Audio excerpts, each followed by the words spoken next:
So it is Tuesday, and I guess there's a couple of reasons for doing this video today. The main one being that it is a 6-month review of the Bluetti AC200P here, which we've now had for quite a while and used in a couple of different applications as well.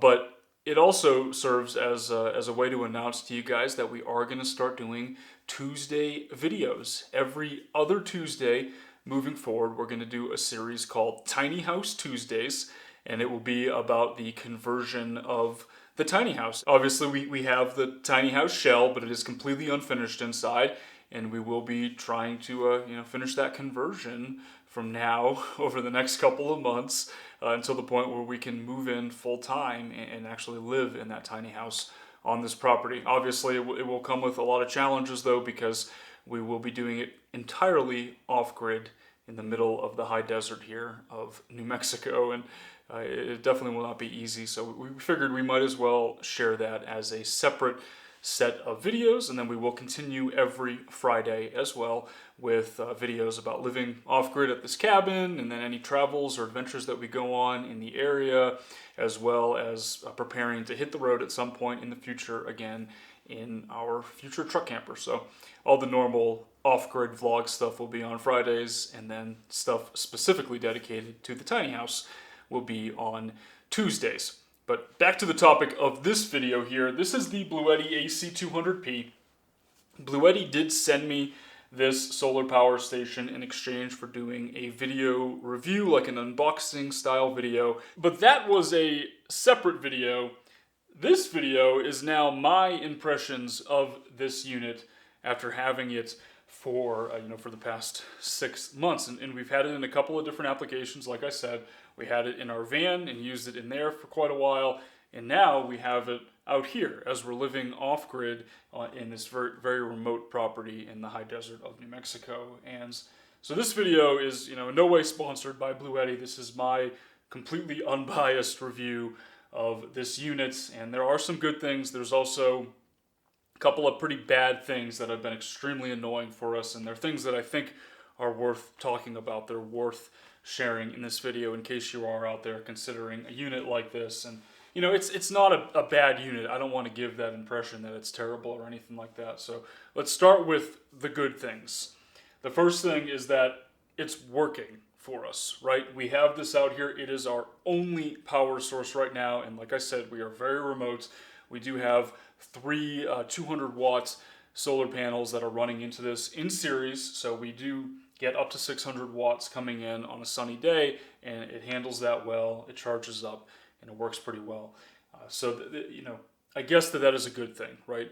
That it is working for us and that it's keeping us out there. We have our complaints about it. We have our issues about it, and we'll get to that in just a moment. Another good thing about it, though, as we're talking about the good, is that it is a 2,000 watt inverter. There's a 2,000 watt pure sine wave inverter built in. We haven't really maxed that out at this point. I really have not done any kind of stress test on it.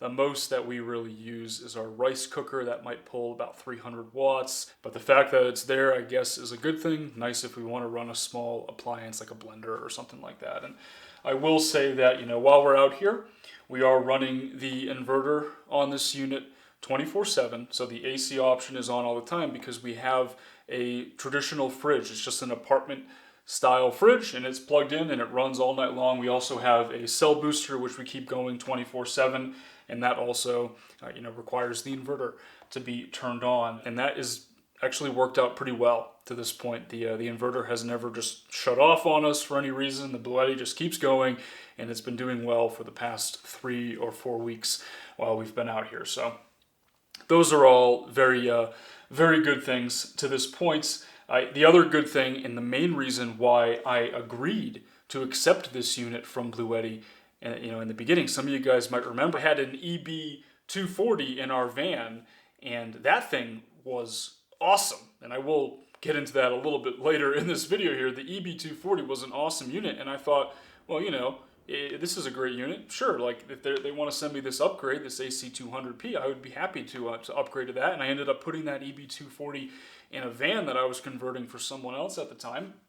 And I took this thinking that it was an upgrade. And the main reason that I was thinking that it was an upgrade was because it has an AC power option. This is another good thing, another benefit. The AC power charger that plugs into your wall outlet, or if you have shore power and you can plug it in, that thing charges at about 500 watts, which is a lot of power. Like, I can basically fully charge this Bluetti in 4 hours or so just by plugging that thing in. So we have gotten into binds out here where we've had 3 or 4 cloudy days, we're getting a lot of snow, and I could just fire up the generator and plug that thing in, and it will basically fully charge this within a few hours. And that is another benefit. That's actually one of the main reasons why I went with it. I was hoping to be able to rig up a system in our van to be able to charge it while we were driving. In the end, that didn't work out very well. I put way too much stress on our auxiliary battery, our house battery in the van, and caused a lot of problems. But hindsight is 20/20. Having that ability to charge very quickly with shore power is definitely another benefit. And I think that pretty much sums it up for all the positives. Let's move on to some of the negatives with this Bluetti, and these are things that I've been thinking about quite a bit, and I really do think it's worth sharing in this video because they're pretty annoying negatives. The main one being that this thing has the gnarliest phantom power draw that I have ever experienced with any solar generator, solar power station, whatever you want to call them. I've had a few of these now. I had the Energy Kodiak, which was my favorite one by far. I also had the EB240, which I really liked and would switch back out for in a second if I somehow could do that. And that's not to say that this is a bad unit. I don't want to give the impression that it's bad. Obviously, it's solid. It's working for us. I can't say I don't recommend it, but at the same time, some of these annoyances are just that. They are very annoying. And the main one is that phantom power draw. I have looked this up on a few different solar power forums, and it seems like it's an issue that does happen pretty frequently with this AC200P. I don't know if there's maybe like a firmware update that I could do to try to fix that. It doesn't seem like that's really an option, though. The bottom line is we can turn this thing and power it down, right? Have the inverter off. Just keep the power button on, though. And then maybe keep the DC power button on so that we're charging up our phones or camera batteries or whatever. And while we are doing that, if you leave this thing overnight, it will discharge a massive amount. We're talking 30% of the total capacity of this battery. This is a 167 amp hour battery in here, and 30% of it will go simply from the BMS running over one night. That is a very frustrating thing. And I took this on a trip with me when I was in my element. Some of you guys might remember I took the element to the east coast of Florida and surfed for a couple of days, and I did a video about it back when we were over there a few months ago. And I had this. I barely used it, guys. I ran a 12-volt fan on it for a few hours each night. I charged my phone on it a few times, and I ran our electric kettle on it twice for like 5 minutes to heat up some water. 5 minutes total, probably, to heat up some water to make oatmeal in the morning 2 times. And by the end of that trip, after 3 days, this thing was completely dead. It would not even turn on. I ran it completely dry, and all I did was those handful of things on it. I wasn't like running any crazy appliances. I was not running a fridge, nothing like that. That's when I realized that there were some issues with this unit. It just discharges. The BMS requires, I've calculated it, I'm guessing somewhere between 30 and 40 watts. That's about 4 amps or so, somewhere between 3 and 4 amps just to run, just the BMS. That doesn't even include the power loss for the inverter. So you power on the inverter, and you're obviously going to get a power loss for that. Every inverter has that, especially smaller, cheaper ones. And then, suddenly we're looking at, overnight, we'll run this thing, a 167 amp hour battery out here in our off-grid cabin. We only have the fridge running, and we only have the cell booster running. Those pull about 60 watts when they are running together, combined. And the fridge doesn't even run full time. We'll go to sleep. This thing will be at 100% when the sun goes down, obviously, and then, by the time we're going to bed, it's at 70%, and then we wake up in the morning, and it's at 20%. So it's using 80% of the capacity of this battery in one night, and all we're doing on it is running a very efficient AC fridge and our pretty efficient cell booster. What's happening is that the BMS just uses a ton of power, and it's pretty frustrating. It's something that did not happen with our EB240. The EB240, sure, the BMS pulls a little bit of power. That happens with any battery system that you set up, even if you build one yourself. But it didn't come anywhere near this. That was a 200 amp hour battery, whereas this is only about 166.7 amp hours or something like that with the 2000 watt hours. When I got this unit, I really thought that even though it was a smaller capacity, that the benefits of this unit would outweigh some of the downsides of of having the EB240. In hindsight, I think that I would take the greater capacity and the more efficient BMS, the more efficient battery management system of the EB240 as compared to this. I mean, it has a lot of plugs, it's nice, but this thing is heavy. It's actually heavier than the EB240, even though it's a smaller unit, and it's awkward, and it's tough to carry, and it's tough to move around, and that's another downside, I would say, as we're talking about some of the bad things here.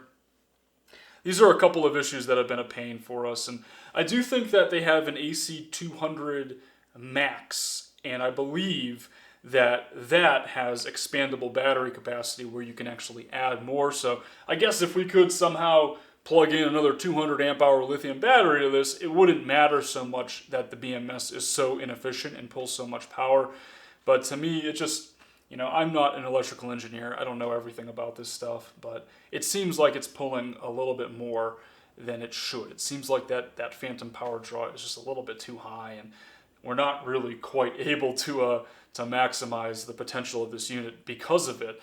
We're out here, and like at night, I can't start editing a video in the evening, because if I spend more than an hour or two pulling that much power from this thing, we're going to wake up in the morning and this Bluetti is going to be completely dead. And if we don't have any sun that day, we're going to have to fire up the generator in order to charge it. And I don't know, it's definitely been an inconvenience for us out here. It did take me a little while to come to the realization that this unit wasn't as efficient and as helpful as I originally thought that it would be. I mean, I kind of, when we were in the high A's for those first couple of months, I was like, oh, it's fine, it's working, and it worked really well in that situation. But I slowly started to realize that it was, having a couple issues with this phantom power draw that I talked about, and, we're just going to stick it out at this point, and we're going to keep using it, and, like I said at the beginning of this video, like, it's keeping us out here. This is what's giving us power right now. So, I mean, it's been awesome. Like, it's been awesome. I don't want to give the wrong impression that, that it's a bad unit or something like that, because it's not. And I do think that in our next tiny house, and then probably our next camper as well, I'm probably just going to build a system entirely from scratch, like I did in the high Ace, after I started to realize that this thing was not going to work for us long term, or for the person who bought the high Ace from us down the line. And I think that building a system from scratch is a great way to to learn about how these things work, and it also allows you to tailor the system to your exact needs. Down the line, that's my take on this. That's my 2 cents. Is I plan to ideally build things, and that's not to say that there's not a place for these all-in-one solar power stations. There absolutely is. I plan to keep this thing. We're going to use it out here, and I'm sure we'll use it down the line in a different situation, and I might even get a small version of this for the Element specifically, to use as a backup power source in the Element when we're traveling, and using that as a camper. Like, there's definitely a time and a place for these solar power stations, but if you are going to be building a system for full-time life, whether that's in a camper, a van, a cabin, a tiny house if you are off-grid, I do think that there are definitely a lot of benefits to just biting the bullet and trying to build a system yourself. There are tons of great resources online. Will Prowse's website is a good one that has various wiring diagrams and things that you can reference to figure out how to build your own custom system. And I guess that pretty much sums it up for this one, guys. I know it was just me talking and giving the review and giving my thoughts and opinions on this unit. And like I've said, it's not a bad unit.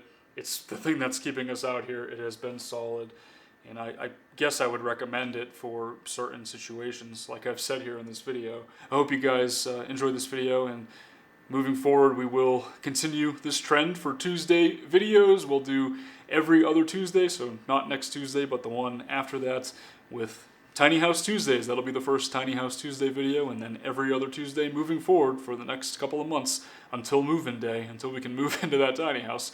We will continue with the Tiny House Tuesday series. I can't thank you all enough for watching this video and for following along on this journey. We'll see you all on Friday.